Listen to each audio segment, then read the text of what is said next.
ഇപ്പം ടൂർ പോണൊരു കാലമാണ് സ്കൂളിൽ നിന്നൊക്കെ. അവിടെ കുട്ടികൾ വരും, ഞാൻ ടൂർ പോട്ടെ എന്ന് ചോദിച്ചിട്ട്. ആ ഓനും ഉണ്ടാവില്ലേ പൂതി എന്നൊക്കെ ചോദിച്ച് ഉമ്മ അപ്പാനെ സോപ്പടിക്കും. അങ്ങനെ 4000 5000 ഒക്കെ വാങ്ങിക്കൊടുത്തിട്ട് ഓനും ടൂർ പോകും. ടൂറ് പോയി വരുമ്പോഴേക്ക് പോയ കുട്ടിയല്ല, വേറൊരു കുട്ടിയായിട്ട് മാറിയിട്ടുണ്ടാവും. കോമൺ ചെയ്ത് പറയല്ല, അങ്ങനെ പോയി അങ്ങനെ തന്നെ വന്നവരൊക്കെ ഉണ്ടാവും. എന്തായാലും കുറേ നിസ്കാരം ഖളാ ആക്കിയിട്ടുണ്ടാവും. മദ്രസയിലെ ഉസ്താദന്മാരോടൊപ്പം സിയാറത്തിന് പോയതല്ല, ളുഹർ അസർ ജമ്മാക്കണം, അത് മസ്അലയും പറഞ്ഞു കൊടുത്തുകൊണ്ട് അവരെല്ലാ വക്തും നിസ്കരിപ്പിച്ച് കൊണ്ടുവരാൻ അതിൽ പ്രത്യേകിച്ച് താല്പര്യമുള്ളവർ കുറവായിരിക്കും. അങ്ങനെ കുറേ നിസ്കാരം ഖളാ ആക്കിയിട്ടുണ്ടാവും. അതൊരു വശത്ത്. ചില കുട്ടികൾ വരുമ്പോഴേക്ക് MDMA പോലെയുള്ള കഠിനമായ രാസമയക്കുമരുന്നുകളുടെ അഡിക്റ്റുകളായിട്ടുണ്ടാകും. നല്ലോണം ശ്രദ്ധിക്കാനാണ് ഞാൻ പറയണത്. മൗലവിമാർ പോലും ഈയിടെ പത്രത്തിലൊക്കെ വന്നത് ഒരു പള്ളിയിൽ ഉസ്താദിനെ MDMAയുമായി പിടിച്ചു എന്നാണ്. അയാൾക്കെതിരെ ഭയങ്കരമായി സോഷ്യൽ മീഡിയയിലെ പല ഗ്രൂപ്പുകളിലും ചർച്ച വന്നിരുന്നു. എനിക്ക് തോന്നിയത് സഹതാപാണ്. MDMAനെ കുറിച്ച് കുറച്ച് പഠിക്കാൻ കഴിഞ്ഞതുകൊണ്ട് എനിക്ക് സഹതാപം തോന്നി. ഒരൊറ്റ പ്രാവശ്യം ആ സാധനം മൂക്കിലൂടെ കയറിയാൽ അഡിക്റ്റ് ആകുമെന്നാണ് ശാസ്ത്രാഭിപ്രായം. ഒരൊറ്റ പ്രാവശ്യം മൂക്കിലൂടെ കയറിയാൽ മതി. അതിന് പ്രത്യേകിച്ച് സ്മെല്ലില്ല എന്നുള്ളത് നമ്മൾ മനസ്സിലാക്കണം. അതിൻ്റെ ബേസിക്കൽ രൂപത്തിന് കളറും ഇല്ല, ടേസ്റ്റും ഇല്ല, സ്മെല്ലും ഇല്ല. എങ്ങനെ ഉള്ളിൽ കയറ്റാന്നർത്ഥം. 4-5 പഞ്ചസാരയേക്കാൾ ചെറിയ തരി കയ്യിൽ എവിടെയെങ്കിലുമൊക്കെ ഒന്ന് അമർത്തി വെച്ചിട്ട് ടൂറിന് പോണ ബസ് കയറിയിട്ടുണ്ട്, അങ്ങോട്ടും ഇങ്ങോട്ടും ജോഡി വിരിച്ചെന്ന് മിന്നാമിന്നി ലൈറ്റ് ഇട്ടിട്ടൊരു കളി വിറ്റങ്ങൾക്ക്. അതിൻ്റെ ഇടയിലൊന്നും കൂടെ ഒരതി മൂക്കിലൂടെ എടുത്തിട്ടുണ്ടെങ്കിൽ അവൻ്റെ കൈ യാദൃച്ഛികമായിട്ട് മൂക്ക് തട്ടിയെന്നേ കുട്ടി വിചാരിക്കുള്ളൂ. പക്ഷേ 24 മണിക്കൂർ കഴിയുമ്പോഴേക്ക് കുട്ടി വയലൻ്റ് ആവാൻ തുടങ്ങും, തല ചുമരിലിടിക്കും, ഭ്രാന്ത് പോലെ കാണും.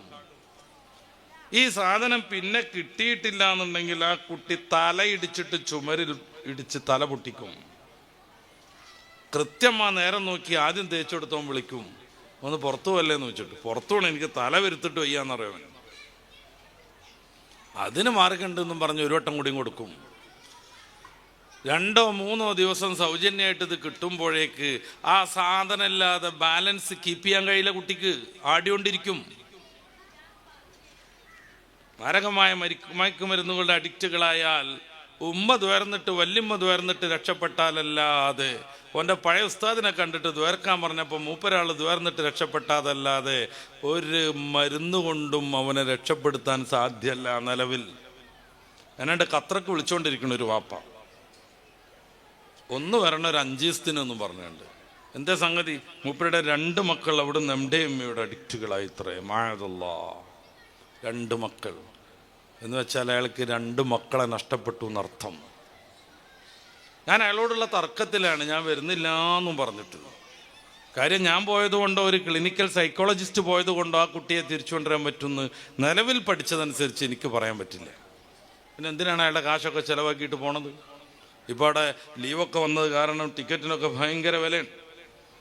അയാളുടെ ടിക്കറ്റും അയാളുടെ വിസ ചെലവും പിന്നെ എന്നെ 4 ദിവസം അവിടെ പോറ്റാനുള്ള ചോറിൻ്റെയും കഞ്ഞിൻ്റെയും ചിലവൊക്കെ പാടെ സഹിച്ചിട്ട് ആ സാധു മനുഷ്യൻ എന്തെങ്കിലും ഒരു ഗുണം ഉണ്ടാക്കി കൊടുക്കാൻ പറ്റുമെന്ന് പ്രതീക്ഷ ഉണ്ടെങ്കിലല്ലേ നമുക്ക് പോകാൻ പറ്റുക.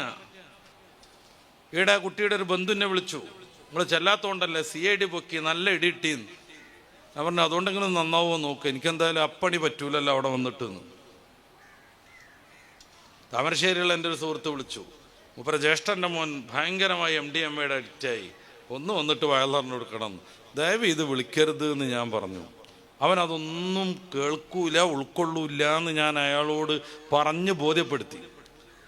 ഒരു 4-5 ദിവസം കഴിഞ്ഞപ്പോൾ അയാൾ എന്നെ വിളിക്കണ്, ഇപ്പോൾ നല്ല ഉഷാറായിക്കണ്. എന്തേന്ന് ചോദിച്ചു. ഞങ്ങൾ അവനെ വീട്ടിലിട്ട് അടച്ചു, പുറത്തേക്ക് വിടൂല. ഒരു 1.5 ആഴ്ച കഴിഞ്ഞിരിക്കണം. അപ്പോൾ ഇപ്പോൾ നമ്മൾ പറയണതൊക്കെ കേൾക്കുന്നുണ്ട്, അതുകൊണ്ട് ഇനിയൊന്ന് വരണം എന്ന് വായിച്ച് മനസ്സിലാക്കിയ വിവരം വെച്ച് ഞാൻ അയാളോട് ചോദിച്ചു, അവൻ ശരിക്കും MDMA ഉപയോഗിക്കാറുണ്ടോ? ആ ഉണ്ട്.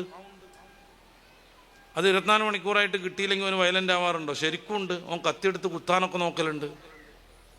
ഇപ്പം നിങ്ങളവിടെ പിടിച്ചു വെച്ചിട്ട് 1.5 ആഴ്ചയായിട്ട് ഇതുവരെ അവനൊരു പ്രശ്നമില്ലേ? ഒരു പ്രശ്നമില്ല. ഇപ്പം നമ്മൾ പറയണൊക്കെ കേൾക്കുന്നുണ്ട്. ഞാൻ പറഞ്ഞു നല്ല കുട്ടി, എപ്പോഴും നിരന്തരമായിട്ട് അത് ഉപയോഗിക്കുന്നുണ്ട് എന്ന്. അപ്പം അയാൾ എന്നോട് ചൂടാകാൻ ശ്രമിച്ചു, വെറുതെ തോന്നിയാസം പറയണമെന്നുള്ള നിലക്ക്. ഞാൻ പറഞ്ഞു തോന്നിയാസം പറയല്ല, അവിടെ ആരെങ്കിലും അവനെ സന്ദർശിക്കാൻ വരാറുണ്ടോ എന്ന് ചോദിച്ചു. അവൻ്റെ കൂട്ടുകാരൊക്കെ വരാറുണ്ട്. എന്നാലേ അവരൊന്ന് വീക്ഷിച്ചാൽ മതി, എന്താ അപ്പം സൈലൻ്റ് ആയതെന്ന് മനസ്സിലാവുന്നു. 2 ദിവസം കഴിഞ്ഞപ്പോൾ എന്നെ വിളിക്കുന്നുണ്ട്, അവൻ്റെ ഒരു കൂട്ടുകാരൻ്റെ പേരും പറഞ്ഞിട്ട്. അവൻ എന്നും വരും, എല്ലാ ദിവസവും അവൻ MDMA കൊടുക്കും, അങ്ങനെ അവൻ ഞങ്ങളെ പറ്റിക്കായിരുന്നു എന്നും പറഞ്ഞു. ഒരൊറ്റ ടൂറ് കൊണ്ട് നമ്മുടെ കുട്ടി നമ്മിൽ നിന്ന് നഷ്ടപ്പെടുന്നു. ഇതിലൊരു തർക്കമില്ല കേട്ടോ. സ്കൂളിൽ യൂത്ത് ഫെസ്റ്റിവലുകൾ നടക്കും, വിവിധ പരിപാടികൾ നടക്കും, സംഘടനക്കാരുടെ ഗാനമേളകളൊക്കെ നടക്കും. ഗാനമേളൊക്കെ വിജയിച്ചു എന്ന് തീരുമാനമാവണമെന്നുണ്ടെങ്കിൽ അവിടെ ട്യൂബ് അടിച്ചു പൊട്ടിക്കണം, കസാര കൊണ്ട് ഏറ് നടക്കണം, എന്നെങ്കിലേ ഗാനമേളൊക്കെ ഒന്നിട്ട് നടന്നു എന്ന് തോന്നുള്ളൂ. അല്ലെങ്കിൽ ഗാനമേളക്ക് ഒരു മായനുണ്ടാവില്ല. ഇതിനിടയിൽ കുറേ കുട്ടികൾ മയക്കുമരുന്നിൻ്റെ അഡിക്റ്റുകളാവും. നമ്മുടെ ജില്ലയിലാണ് 8 യൂണിഫോമുമായിട്ട് ഒരു സ്കൂൾ കുട്ടിയെ പോലീസ് അറസ്റ്റ് ചെയ്യുന്നത്. യൂണിഫോമിൻ്റെ കച്ചവടമല്ല, ഓരോ സ്കൂളിലേക്കും പോകുമ്പോൾ അവിടുത്തെ യൂണിഫോം ഇടുവാൻ, എന്നിട്ട് അവിടെ പോയിട്ട് ഈ സാധനങ്ങളൊക്കെ വിതരണം ചെയ്യും. അടുത്ത സ്കൂളിൽ ചെല്ലും, അവിടുത്തെ യൂണിഫോം ഇടും, അല്ലെങ്കിൽ അവൻ പിടിക്കപ്പെടും. അധ്യാപകർക്ക് പരിമിതിയുണ്ട്, മദ്രസ ഉസ്താദുമാർക്ക് വലിയ പരിമിതിയുണ്ട്. കുട്ടികളെ രൂക്ഷമായി 10-12 സെക്കൻഡ് നോക്കുന്നത് പോലും പോക്സോ ഒപ്പപ്പെടും. ഏതെങ്കിലും ഒരു കുട്ടി 1098 ഫോം വിളിച്ചിട്ടുണ്ടെങ്കിൽ ആ അധ്യാപകൻ ചിലപ്പോൾ 60 കൊല്ലത്തിന് ജയിലിലാകും. 60 കൊല്ലോ 120 കൊല്ലോ ജയിലിലാവണതല്ല പ്രശ്നം. പേപ്പറിലൊക്കെ വരെ പീഡനം അറസ്റ്റ് ചെയ്യപ്പെട്ടു എന്നാണ്. അദ്ദേഹം നടത്തിയ പീഡനം എന്തായിരിക്കും? മോനെ മയക്കുമരുന്ന് ഉപയോഗിക്കരുത് എന്ന് ഒരു ഉപദേശം കൊടുത്തതായിരിക്കും. അത് മാനസിക പീഡനമാണ്. പക്ഷെ പുറത്തു വരെ പീഡനം എന്നായിരിക്കും. അതോടുകൂടെ വൃത്തികെട്ട കമൻറ്റുകൾ കൊണ്ട് ആ അധ്യാപകൻ്റെ കുടുംബത്തെ തന്നെ നശിപ്പിച്ച് കളയും. കഴിഞ്ഞ റമദാനിലാണ് 3 വയസ്സായ മദ്രസ ഉസ്താദുമാർ അറസ്റ്റിലായത്. അതിലൊന്ന് സയ്യിദ് കൂടെയായിരുന്നു. പീഡനം എന്ന് പറഞ്ഞിട്ട് പേപ്പറിലൊക്കെ വെണ്ടയ്ക്കായിട്ട് വന്നു. ആ പാവപ്പെട്ടവരെ എത്രയാൾ പരിഹസിച്ചു, എത്രയാൾ തോന്നിവാസം പറഞ്ഞു. വയസ്സുകാലത്തായിട്ടും കാക്കാമാരുടെ ഒരു ആക്രാന്തം എന്നൊക്കെ എത്രയാൾ കമൻ്റ് ചെയ്തു. സംഭവിച്ചെന്തായിരുന്നു? ഒരു വൃത്തികെട്ട വിദേഹത്തുകാരി ടീച്ചർ ഈ കുട്ടികൾ സ്കൂളിൽ പോകുന്ന അവിടെ വെച്ചിട്ട് ഈ കുട്ടികളെ കൊണ്ട് ഉസ്താദുമാരിങ്ങളൊന്നും കാട്ടിയിട്ടില്ല എന്ന് പറഞ്ഞ് ഒരു ഉസ്താദ് നുള്ളിയിട്ടുണ്ട്, ഒരു ഉസ്താദ് തല്ലിയിട്ടുണ്ട്, ഒരു ഉസ്താദ് പുറത്താക്കിയിട്ടുണ്ട് എന്നൊക്കെ പറയിപ്പിച്ചതാണ് ഈ കുട്ടികളെ കൊണ്ട്. ഇതാണ് ഈ പീഡനം. ശരിക്കും വേണ്ടത് അവളത് ഹെഡ്മാഷിക്ക് റിപ്പോർട്ട് കൊടുക്കുകയാണ്. അവൾ അതല്ല ചെയ്തത്. അവളുടെ ഭർത്താവാകുന്ന മൗലവിക്ക് വിളിച്ചു. മൗലവി അയാളുടെ കൂട്ടുകാരൻ പോലീസുകാരനെ വിളിച്ചു. പോലീസുകാർ വന്ന് കൊണ്ടുപോയിട്ടാണ് ഈ പാവപ്പെട്ട മനുഷ്യന്മാർ അറിയണത് ഒരു പീഡിപ്പിച്ചിട്ടാണ് അറസ്റ്റിലായതെന്ന്. ഒരു പീഡിപ്പിച്ചിട്ടാണ് അറസ്റ്റിലായതെന്ന് അവരറിയണത് പോലും, അവരുടെ കുടുംബം അറിയണത് പോലും പേപ്പറിൽ പീഡനം എന്നും പറഞ്ഞിട്ട് റിപ്പോർട്ട് വരുമ്പോഴായിരിക്കും. വലിയ പരിമിതിയിലാണ് അവർ ഈ സംഗതിയൊക്കെ ചെയ്യണത്. ഉസ്താദുമാരെല്ലാവരും ഒരു പരിധിവരെ സ്കൂളിലെ അധ്യാപകന്മാരും ടീച്ചർമാരും അവർക്കുണ്ട് അതിൻ്റെതായ പ്രശ്നങ്ങൾ. പിന്നെ കുട്ടികളെ നന്നായിരിക്കണം എന്നൊരു നിയമമൊന്നും ഇല്ലാത്തത് കൊണ്ടും പോഷൻ തീർത്തങ്ങനെ പോയാൽ കൃത്യമായി ശമ്പളം ബാങ്കിൽ വരുന്നതുകൊണ്ടും അതിൽ കുറേ ആളുകൾക്കൊക്കെ ഇഖ്ലാസ് ഉണ്ടാവില്ല. അവരുടെ മാത്രം കുറ്റമല്ല അത്. കാരണം ഇഖ്ലാസ് കാട്ടാൻ നിന്നാൽ ജോലി പോകും, ജയിലിലാകും. ഇനി ഇത് അടുത്ത ജൂൺ 1 തീയതി മുതൽ 9ാം ക്ലാസ് മുതൽ സോഷ്യൽ സ്റ്റഡീസിൽ പഠിക്കാൻ പോണത് ജെൻഡർ ന്യൂട്രാലിറ്റിയാണ്. ആണും പെണ്ണും തമ്മിലൊരു വ്യത്യാസമില്ലാന്ന് നിയമം എപ്പോഴും ഉണ്ട്. നമ്മളൊക്കെ മദ്രസയിലും സ്കൂളും പഠിച്ചിരുന്ന കാലത്ത് ആദ്യം നീലമഷിയിൽ ടീച്ചർ ആണുങ്ങളെ പേരൊക്കെ ഇടും ആചാർ ബുക്കിൽ, പിന്നെ ചുവന്ന മഷിയിൽ പെണ്ണുങ്ങളെ പേര് എഴുതും. ഇപ്പം അങ്ങനെ ചെയ്തിട്ടുണ്ടെങ്കിൽ ടീച്ചറെ പോലീസ് അറസ്റ്റ് ചെയ്യും. ആൽഫാബറ്റിക് ഓർഡർ അനുസരിച്ച് എഴുതണം. അപ്പം ആതിര 1ാമത് വരും, അഹമ്മദ് 2ാമത് വരും, ബുഷറ 3ാമത് വരും, കൂര്യൻ 4ാമത് വരും. അങ്ങനെ കൃത്യമായിട്ട് ABCD അനുസരിച്ച് അങ്ങനെ എഴുതണം. ആണ് വേറെ പെണ്ണ് വേറെ എന്നുള്ള പരിപാടിയില്ല. ഇരിക്കേണ്ടത് പോലും മിങ്കിളായിട്ടാണ്. പക്ഷെ നമ്മളൊക്കെ ഇടക്കിടക്ക് ബഹളം വെക്കണോണ്ടും അതിനോത്രട് സമൂഹം പാകപ്പെടാത്തതുകൊണ്ടും തൽക്കാലം ഒരു അതിൽ നിർബന്ധം പിടിക്കണില്ല. ആണാണോ പെണ്ണാണോ എന്ന് 17-18 വയസ്സായിട്ട് കുട്ടി തീരുമാനിക്കാൻ പറ്റൂല. കുട്ടി തീരുമാനിക്കാൻ പറ്റൂല. MBBS കഴിഞ്ഞിട്ട് MD കഴിഞ്ഞിട്ട് ഗൈനക്കോളജിസ്റ്റായി വന്ന ഒരു ഡോക്ടർ ലേബർ റൂമിൻ്റെ വാതിലും തുറന്നിട്ട് അവരിങ്ങനെ ചിരിച്ചുകൊണ്ട് പറയും, എവിടെ ഫാത്തിമാൻ്റെ ആളുകൾ? ഓടി ചെല്ലും, ഭർത്താവും മാപ്പി എല്ലാവരും കൂടി. എന്തേന്ന് ചോദിച്ചിട്ട്, കുഴപ്പമൊന്നുമില്ല, ഫാത്തിമ പ്രസവിച്ചിട്ടുണ്ട്, സുഖപ്രസവമാണ്, പെൺകുട്ടി എന്ന് പറയും. എങ്ങനെയാണ് ഈ ഡോക്ടർക്ക് ഇത് പെൺകുട്ടിയെന്ന് മനസ്സിലായത്? എൻ്റെ മുമ്പിലുള്ള കാരണവന്മാർക്ക് വയസ്സായവന്മാരൊക്കെ ഉണ്ടാവും, എത്തപ്പത് മനസ്സിലാകാൻ അത്ര വലിയ പണിയെന്ന് വിചാരിക്കണവര്. ഇനി അങ്ങനെ മനസ്സിലാകാൻ പാടില്ല എന്നാണ്. മൂത്രമൊഴിക്കണ ഓർഗം കണ്ടിട്ട് ഇനി ആണാ പെണ്ണാ തീരുമാനിക്കാൻ പാടില്ല. അതുകൊണ്ട് സെക്സേ തീരുമാനമാവുള്ളൂ, ജെൻഡർ തീരുമാനിക്കാൻ പറ്റൂല. ഏത് ലിംഗം എന്നുള്ളത് തീരുമാനിക്കാൻ പറ്റൂല. പുരുഷനാണോ പെണ്ണാണോ എന്നുള്ളത് തീരുമാനിക്കാൻ പറ്റൂല. അതിനി എന്ത് വേണം?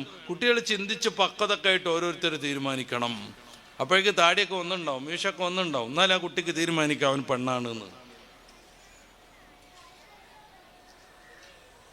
അല്ലെങ്കിൽ ആണാണ് എന്ന് പെണ്ണായിട്ട് വളർന്നൊരു കുട്ടിക്ക് തീരുമാനിക്കാം. ഡ്രസ് കോഡിൽ വ്യത്യാസം പാടില്ല. രണ്ടുപേർക്കും ട്രൗസർ ഇടാം, രണ്ടുപേർക്കും ഒരേ പാൻസ് ഇടാം. ബാലുശ്ശേരി സ്കൂളിലൊക്കെ നടത്താൻ തുടങ്ങിയത് അതായിരുന്നു, യൂണിഫോം ഈക്വാലിറ്റി. രണ്ടാളും പാൻറ് ഇടുക, രണ്ടാളും കുപ്പായ ഇടുക. അപ്പോഴും ഈ പെൺകുട്ടികളെ പറ്റിക്കാണ്. ആണുങ്ങളുടേതായി അറിയപ്പെട്ട ആ ഒരു ഡ്രസ്സിലേക്ക് അവരെ ഇടിച്ച് കയറ്റുകയാണ്, അവരെ തോൽപ്പിക്കുകയാണ്. എന്തുകൊണ്ട് ചുരിദാറും അതിൻ്റെ സഹായം ഇടുന്ന സാധനവും ആണുങ്ങൾക്കും കൂടെ നിർബന്ധമായിക്കൂടായിരുന്നു? എന്നാലും ഈക്വൽ ആവുമല്ലോ. എന്തുകൊണ്ട് ആൺകുട്ടികൾ ഇനി മുതൽ പാവാടയും ജമ്പറൊക്കെ ഇടണമെന്ന് പറഞ്ഞു? അപ്പോഴും ഈക്വൽ ആവുമല്ലോ.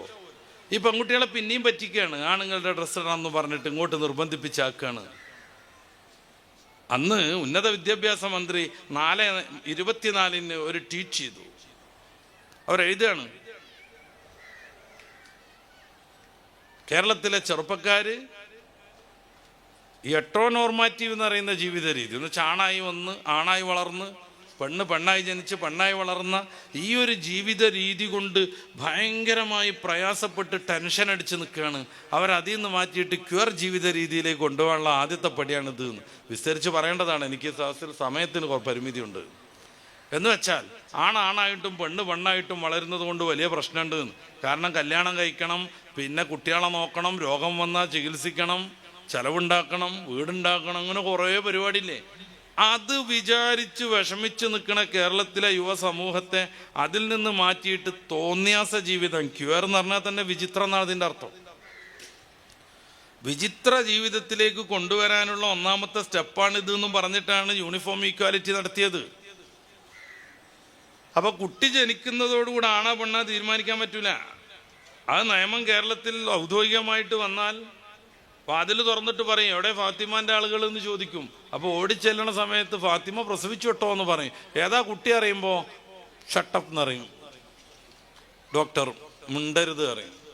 ഏതാ കുട്ടി? മുണ്ടരുത്. ഇനി എപ്പോഴത് ആണും പെണ്ണും തിരിയാന്നറിയും നിങ്ങൾ? കുട്ടിക്ക് പ്രായമൊക്കെ ആയിട്ട് കുറച്ച് വലുതായിട്ട് ഓള് തീരുമാനിക്കണം. അതുവരെ ഈ സാധനം ആണാ പെണ്ണാ തീരുമാനിക്കാതെ ന്യൂട്രൽ ഇടണം. ഫസ്റ്റുക്കും സെക്കൻഡുക്കും റിവേഴ്സുക്കും ഒന്നും ഇടരുത്. ഇതിനാണ് ജെൻഡർ ന്യൂട്രാലിറ്റി എന്ന് പറഞ്ഞാൽ.